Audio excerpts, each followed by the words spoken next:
to or welcome back to my channel. My name is Indigo. To the point, in a very harsh, very cruel, at times, world full of rude awakenings, harsh truths, and tough love, I wanted to offer some encouragement, some empowerment, some very important truths and lessons that I have picked up on my short time that I've had here on Earth so far. So, you have not missed anything that is meant for you. If you feel like you missed something, an opportunity, whatever, you did not. You can't miss anything that is meant for you to receive. If you don't get something, it's because there's better in store. If it is in alignment, it will come to you.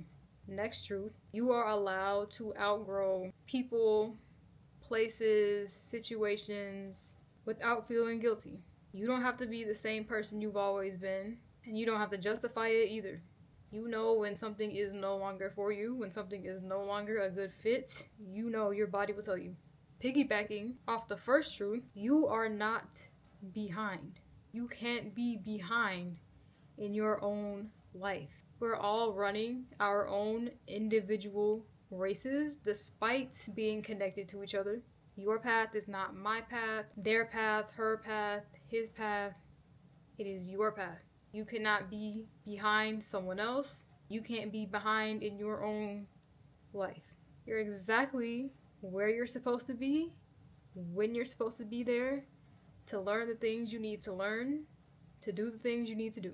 I feel really strongly about this next one. Contrary to the popular belief that life is supposed to be hard, you're allowed to choose ease over struggle. And you've probably heard this before. There is no reward for struggling. If you had to struggle to get something or achieve something that doesn't make it more valuable, struggling is not an accomplishment.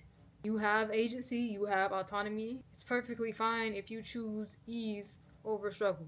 Because we're not here to just pay bills, clock in, and die.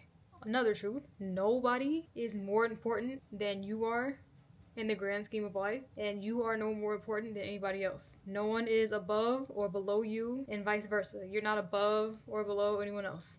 I know we feel the need to play along for survival purposes. The people that you place on a pedestal, whether it's an employer, a celebrity, a politician, a relative, whomever. At the end of the day, we are all humans on a floating rock, eating, breathing, and sleeping, and other functions. You matter just as much as everybody else does, regardless of how people may have treated you in the past.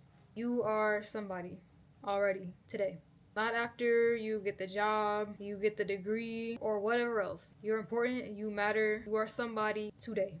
And this brings me to my next truth. You do not have to prove your value to anyone. You were born worthy of everything it is that you desire. You do not have to prove that you are worthy of love, success, peace, happiness. You don't have to prove that. Abundance, peace, good health are your birthrights. You are worthy of that, of a great life, simply because you exist. You were born for a reason. So many events had to happen ever so specifically and intricately for you to exist the way that you do. You may feel a lot of resistance to this next truth. You have done enough. You have worked hard enough. You have persisted enough. You have done all that you were meant to do up until this point. Your life, your human experience, your existence is about more than what you can achieve on paper. It's about more than how much you struggle, how hard you work. Your personal pleasure, leisure, and enjoyment can be accomplishments. You smiled, that's an accomplishment. You made somebody else smile, that's an accomplishment. You laughed, you cried tears of joy, you had one positive thought, that can be an accomplishment. That can be a big, tremendous accomplishment worthy of celebration. That being said, stillness is just as important as momentum, as activity or productivity. Everything else in nature pulls back, winds down, pauses, and resets before the next wave of activity. My favorite example, the tide. Before the next big wave, the tide must first recede. the water is calm, but there's always another wave. And because you and I are part of nature, never have been separate from it, never will be, we must ebb and flow like every other life form on this planet. You're doing your best. That's all I have for today. I hope at least one of these landed. I hope you're being kind to yourself. I hope you were able to take something from this video. If you enjoyed this video, please give it a like. That lets the algorithm know that it should show this video to more users. And I would love to have you as part of the community. So go ahead and subscribe, and I will see you in the next video.